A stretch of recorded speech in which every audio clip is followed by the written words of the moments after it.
acidente grave mata 7 pessoas e deixa 11 feridas em Minas Gerais. Termina o prazo de validade da medida provisória que regulamenta pontos da nova lei trabalhista. A Procuradora-Geral da República, Raquel Dodge, pede que a Polícia Federal compartilhe dados de pessoas e empresas citadas no inquérito dos portos. Dispara a procura por seguro de telefone celular no Brasil. A campanha nacional de vacinação começa com fila em algumas cidades. O conservador Mário Abdo Benítez é eleito novo presidente do Paraguai. Nasce o terceiro filho de Kate Middleton e do príncipe William. O nome do menino, quinto na linha sucessória, ainda não foi divulgado. E o adeus ao cineasta Nelson Pereira dos Santos, diretor de filmes como Vidas Secas e Rio 40 Graus. O jornal hoje está começando. Um acidente com uma caminhonete, uma carreta e um ônibus de turismo deixou 7 mortos e 11 feridos essa madrugada no interior de Minas Gerais. Estas fotos com os destroços mostram a violência do acidente que aconteceu por volta da meia-noite na altura de Chonim de Baixo, um distrito de Governador Valadares, onde é proibida a ultrapassagem. Segundo a Polícia Rodoviária, a caminhonete viajava na direção sul quando invadiu a contramão e bateu de frente com a carreta que ia no sentido contrário para Teófilo Otoni.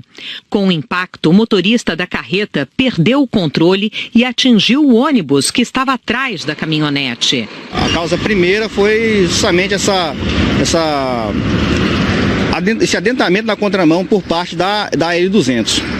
Que há indícios, inclusive, de que tenha lá cerveja nessa caminhonete.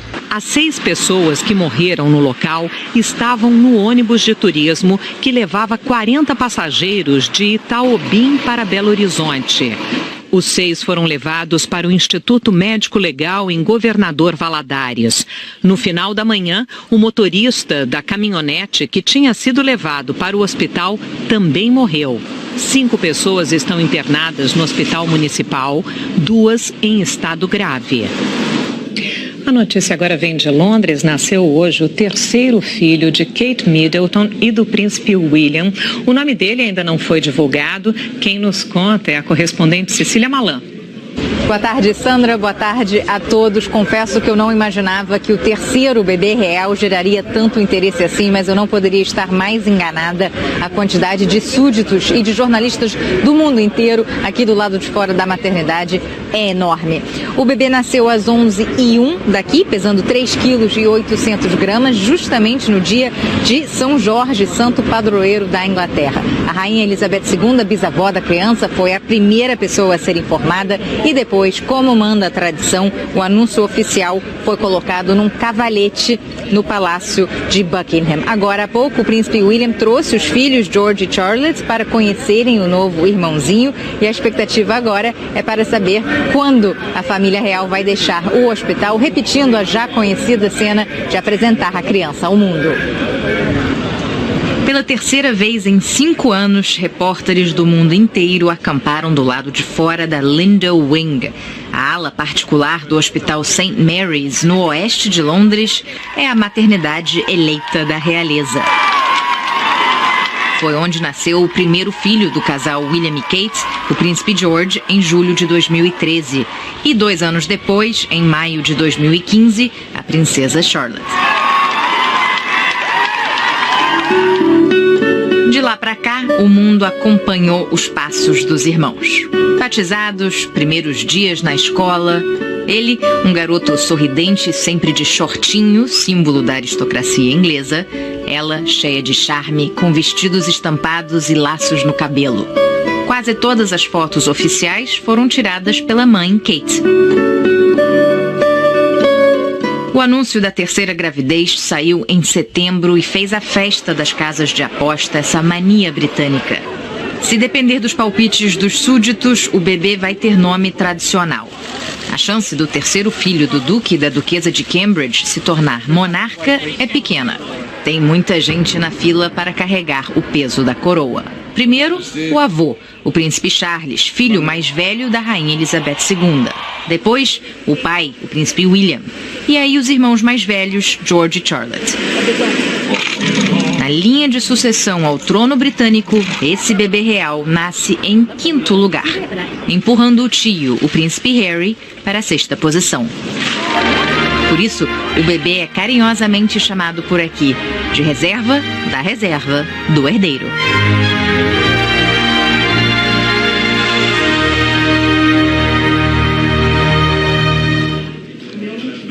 O Paraguai tem um novo presidente. Mário Abdo Benítez, do Partido Governista, foi eleito com 46% dos votos.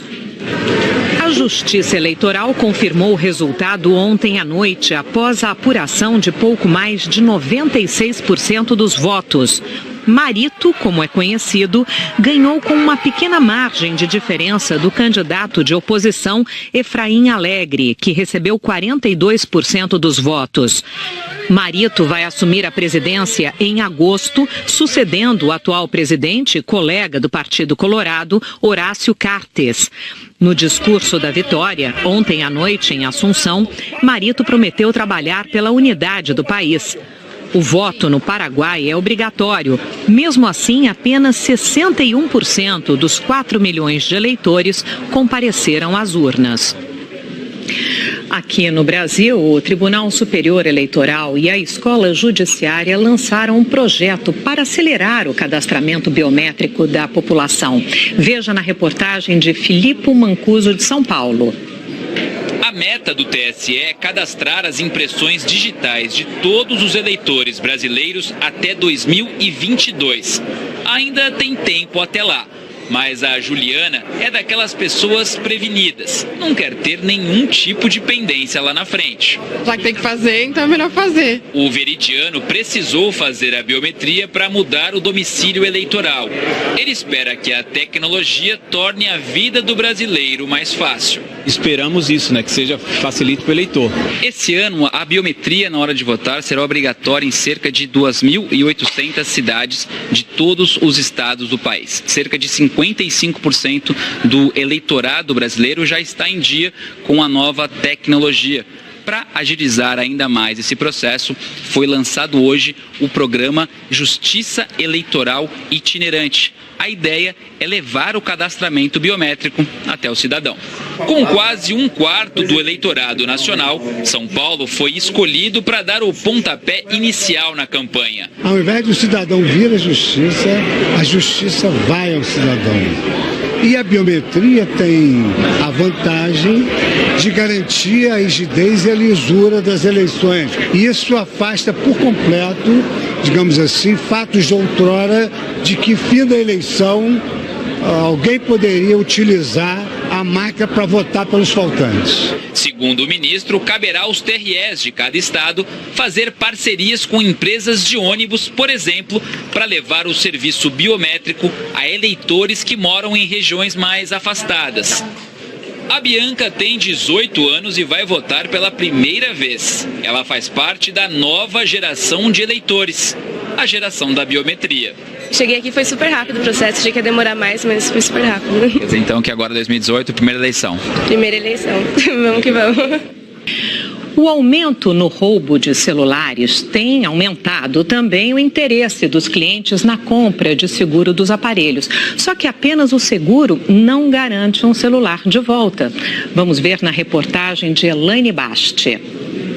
Lucilene ainda estava pagando as prestações do último celular quando levaram o aparelho. Foi a terceira vez que ela ficou sem celular. No mesmo dia que foi assaltado, eu fui na loja e comprei outro. Aí eles falaram, se você tivesse o seguro, a gente teria te dado um novo, Você não teria perdido, o celular. Aí às vezes é caro, mas compensa, no caso. Aí eu resolvi fazer o seguro. O celular da Lucilene custou R$ 1.540 e o seguro R$ 424, 27% do valor do aparelho. Mas o que ela não percebeu foi que mesmo pagando tão caro, a cobertura é bem limitada.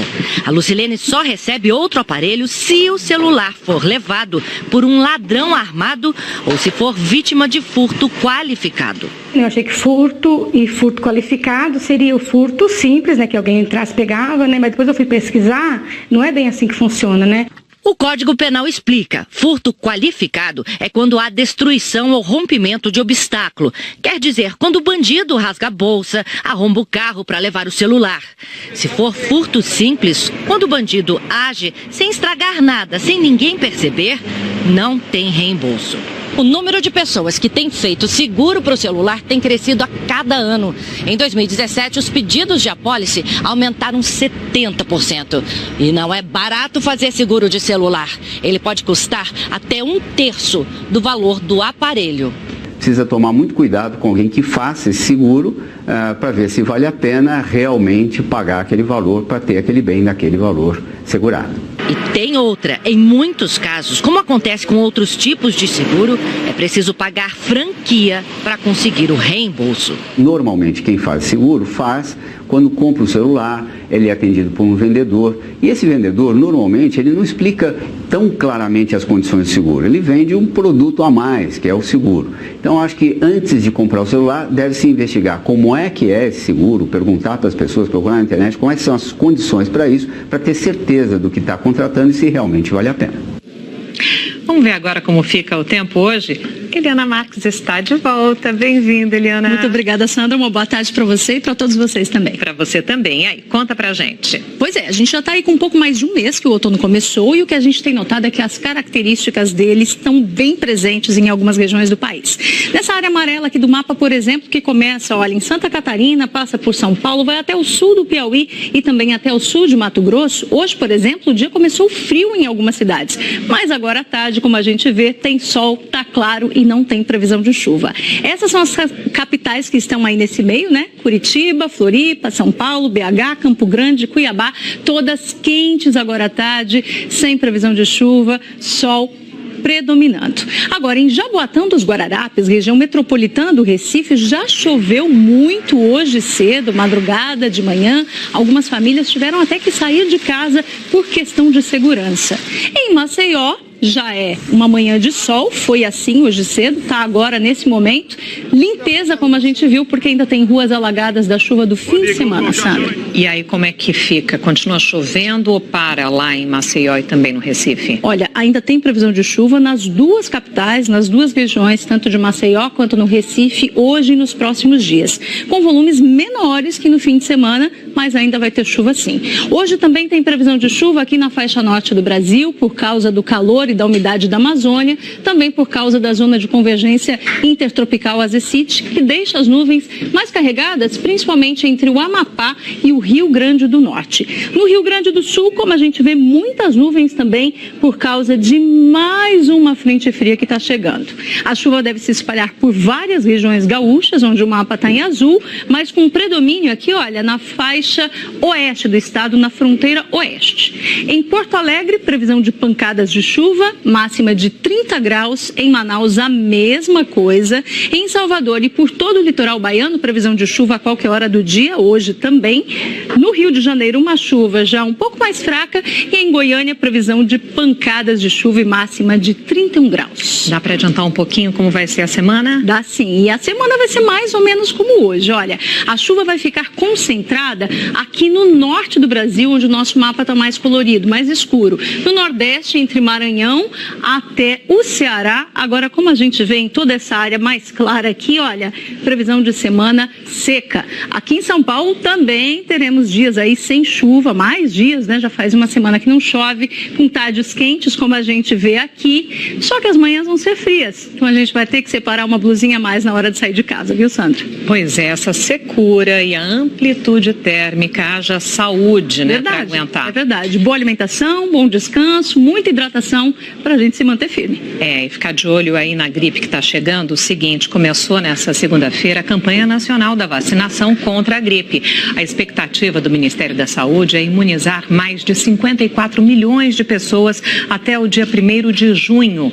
Veja na reportagem de Larissa Carvalho, de Belo Horizonte. Dona Fátima toma a vacina todo ano e sabe a diferença que faz. Eu gripava sempre, agora parei de gripar, não gripo mais. É bom mesmo se prevenir. Uma gripe simples pode complicar e até matar. Ainda mais nessa idade que a gente está atravessando, Tem que ter cuidado, porque senão o bicho pega mesmo. Idosos, grávidas, mulheres que tiveram bebê há até 45 dias, índios, presidiários, trabalhadores da saúde, professores e crianças de 6 meses a 4 anos têm direito a tomar a vacina de graça. E pessoas com doenças crônicas, como a Giovana, que tem bronquite. Não precisa de ter medo, porque é só uma picadinha de formiga, não dói nada. E você não gripa nunca assim? Não. Existem muitos tipos de vírus. Cientistas pesquisam qual é o mais perigoso e o mais frequente para elaborar a vacina. A dose dessa campanha vai proteger contra 3 tipos da doença. Esses 3 vírus que compõem a vacina, eles são os vírus mais virulentos, ou seja, aqueles com a capacidade maior de provocar as formas graves da doença, que é o que nós queremos evitar.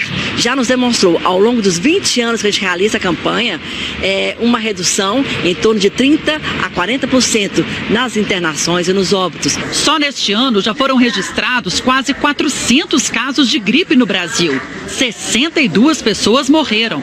A melhor época para se prevenir é agora, procurar o posto de saúde durante a campanha, antes do inverno começar. É que a vacina só protege totalmente o paciente depois de 15 dias. O Ministério da Saúde está repassando 60 milhões de doses em etapas aos estados. O governo do Mato Grosso informou que recebeu apenas 37% das doses previstas. Por isso, ainda não tem vacina para todos os municípios. Em Cuiabá já chegou e hoje teve fila. No Pará, as doses estão disponíveis em mais de 40 pontos, em Belém e em outras cidades. Em Salvador, muita procura também nos postos. A dona Leocádia chegou às 6h30 da manhã no Centro de Saúde em Curitiba. Sou fã da vacina. Tem que tomar, viu? Pesquisadores do Departamento de Neurologia da Faculdade de Medicina da Universidade de São Paulo estão fazendo um estudo sobre a ELA, a esclerose lateral amiotrófica. Não há ainda resultados conclusivos, mas os cientistas já terminaram 2 etapas da pesquisa. A reportagem é de Alberto Gaspar. Em 2 salas deste centro cirúrgico, 2 pacientes jovens, portadoras de uma doença muito grave, em estágios diferentes do mesmo tratamento com células-tronco. De uma ainda está sendo retirada a medula óssea, de onde serão extraídas as células. Outra paciente já passou por isso há 1 mês e agora recebe uma infusão de células. Nesta seringa, elas são mais de 50 milhões. Como são elementos vivos, a tendência delas é aderir umas às outras para autoproteção. A gente começa a soltar as células, tá vendo? Esses procedimentos fazem parte de uma pesquisa da Universidade de São Paulo, que é pioneira não só no Brasil, como no Hemisfério Sul e uma das poucas no mundo, no estudo de um tipo específico de célula-tronco e a aplicação dela em pacientes portadores da chamada ELA, a esclerose lateral amiotrófica. A doença atinge cerca de 15 mil brasileiros. É a terceira entre as doenças neurodegenerativas, atrás de Alzheimer e Parkinson. Mas a ELA tem evolução muito mais rápida. Inabilita movimentos, a fala e funções básicas como a respiração. Vidas longas, como a do cientista Stephen Hawking, morto aos 76 anos, são raras. É uma doença que carrega um sofrimento enorme ao paciente, aos familiares e todo o círculo de convívio daquele doente. Na fase atual, a pesquisa envolve 28 pacientes de todas as regiões do Brasil, que recebem infusões de células-tronco mesenquimais. Elas são minoria entre as encontradas na medula e especializadas. Além de produzir novas células de vários tipos, como as outras, elas podem identificar problemas e, a partir deles, sintetizar certas substâncias, certas moléculas. Elas são capazes de fazer uma leitura, um escaneamento da situação local. E a partir dessa leitura, elas passam a produzir moléculas em função daquilo que está presente lá. Moléculas com capacidade anti-inflamatória, com capacidade antioxidativa, moléculas com capacidade de proteger a vida do neurônio ou aumentar a sobrevida de um neurônio doente. Ainda não existem dados consolidados sobre a pesquisa com células-tronco. Especialistas ouvidos pelo jornal Hoje disseram que é prematuro falar em sucesso, mas que a pesquisa é necessária. Força. Relaxou. Puxa. Vai. Entre os pacientes que são reavaliados pelo menos uma vez por mês, há relatos animadores, como o de Dona Isa. Eu estava me sentindo uma mão mais fraca e a voz pior, mais fanha. Depois do tratamento, eu estou percebendo uma melhora. Dona Regina, mulher do seu Carlos, já sentiu pelo menos uma reação diferente, na mão. Uma melhora pequena, mas muito significativa para quem tem um problema dessa ordem. Michele foi diagnosticada há 1 ano. Ela disse que as cãibras, que eram frequentes, diminuíram. Muita cãibra mesmo, dificuldade de fazer qualquer exercício, qualquer coisa que eu esticasse a perna, os músculos já ficavam duros, né? E depois disso, as câimbras melhoraram muito, muito mesmo. A expectativa é identificar substâncias eficazes que possam dar origem a medicamentos que complementem ou até substituam as aplicações de células-tronco, um processo caro e complicado. Mas a próxima fase da pesquisa, já com parecer favorável do Ministério da Saúde, ainda não tem financiamento confirmado. As fases 1 e 2 da pesquisa foram financiadas integralmente pelo Ministério da Saúde. Foram destinados 5 milhões e 100 mil reais para a pesquisa clínica. Para a fase 3, o Ministério da Saúde disse que ainda está concluindo a análise do projeto. A medida provisória publicada em novembro do ano passado para regulamentar parte da reforma trabalhista não foi aprovada pelo Congresso e, por isso, perde a validade hoje. Se a MP, mais de 15 pontos da reforma trabalhista, sem a MP, ficam sem regulamentação. O governo está estudando formas de manter essas regras em vigor. Veja na reportagem de Flávia Alvarenga, em Brasília. Algumas regras que se tornaram mais claras com a medida provisória vão perder a validade. O Congresso Nacional não votou a MP no prazo previsto. Dos artigos da nova lei trabalhista que foram alterados estão a jornada de 12 horas de trabalho, seguida por 36 horas de descanso. A medida provisória estabeleceu que só na área de saúde esse tipo de jornada pode ser adotada por acordos individuais. Para os outros serviços, por convenção ou acordo coletivo. Sem a MP, na regra geral, são permitidos acordos individuais, coletivos ou convenções para todos os tipos de serviços.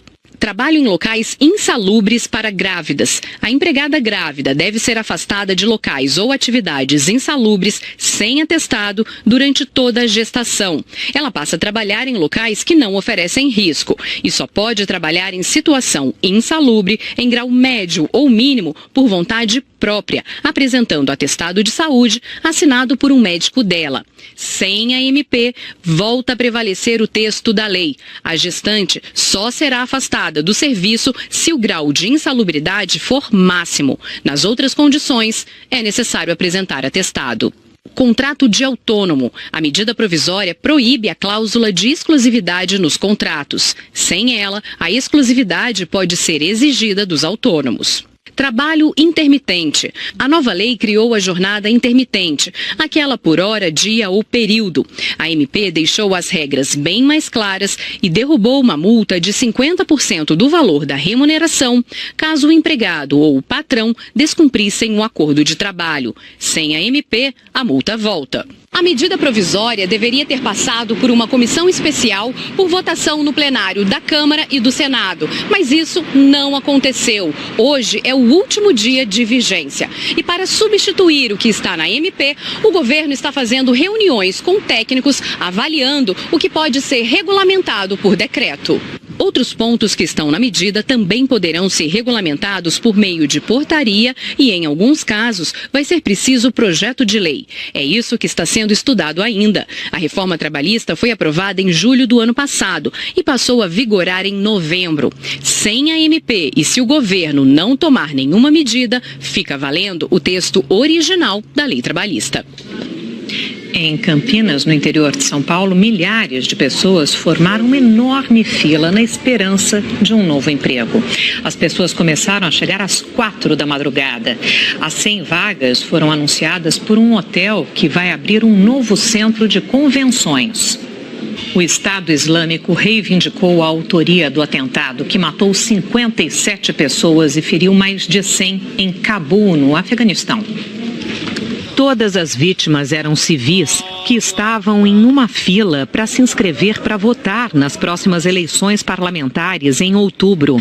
Um homem-bomba se misturou aos eleitores. A região tem maioria xiita, combatida pelo grupo terrorista. O corpo do cineasta Nelson Pereira dos Santos está sendo velado neste momento na Academia Brasileira de Letras, no Rio. Nelson morreu no sábado e quem acompanha é o repórter Danilo Vieira. Danilo, boa tarde.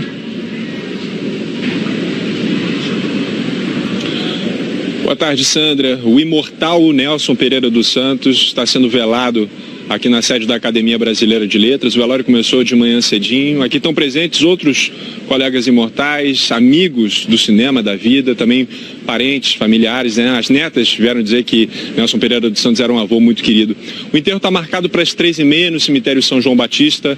Nelson Pereira dos Santos morreu no sábado por falência múltipla dos órgãos aos 89 anos. É dono de uma história linda no cinema, dirigiu mais de 20 filmes.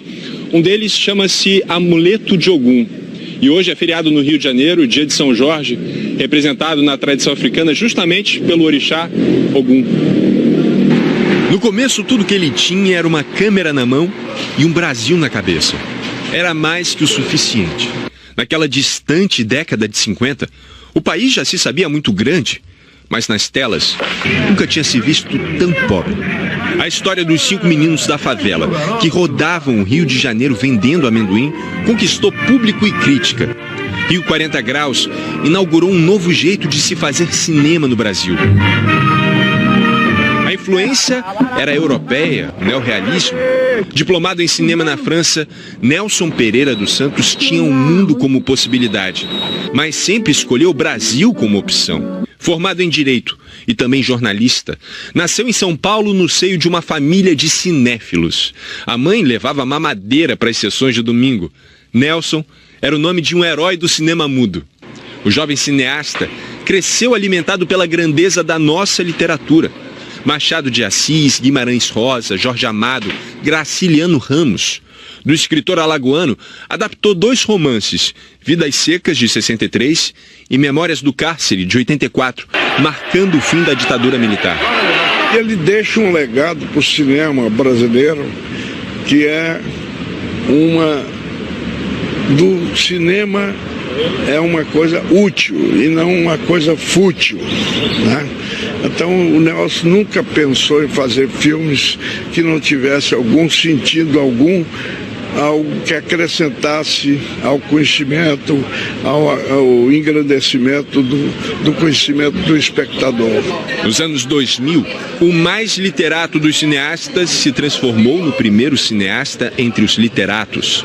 Em 2006, Nelson Pereira dos Santos foi eleito para a Academia Brasileira de Letras. Ganhou a cadeira de número 7, que tem como patrono, logo quem? Castro Alves, o poeta do povo. Em 2011 lançou seu último filme, uma homenagem a Tom Jobim. Diretor reconhecido, imortal da academia, o que pouca gente sabe é que Nelson Pereira também tinha outro personagem, Vovô Nelson. Ele era incrível, ele foi um avô super presente.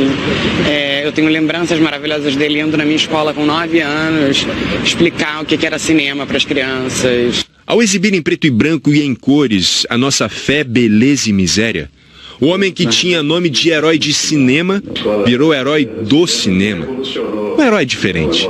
Ele nunca foi um homem de empinar o nariz, ao contrário, um homem extremamente simples, e ele sabia do valor que tinha, mas não demonstrava. Isso é uma prova de sabedoria. A seguir, a Procuradora-Geral da República, Raquel Dodge, pede que a Polícia Federal compartilhe dados de pessoas e empresas citadas no inquérito que apura a corrupção a partir das delações do Grupo JF.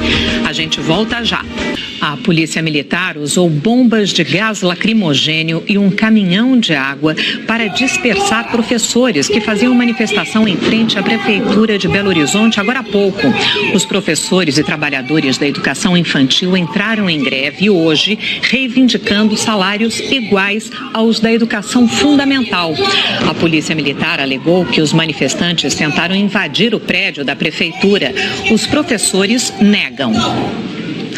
O Jornal Hoje teve acesso ao conteúdo dos depoimentos do advogado José Yunes, amigo do presidente Michel Temer e preso na Operação Scala. Então a gente vai falar com Andréia Sadi, que tem essas informações para a gente. Andréia, boa tarde para você. O que ele disse, hein, nesse depoimento? Oi, Sandra, boa tarde para você, boa tarde a todos. Olha, foram 2 depoimentos que ele prestou ali no âmbito da Operação Scala, que prendeu o José Yunes e outros amigos do presidente Michel Temer no final de março.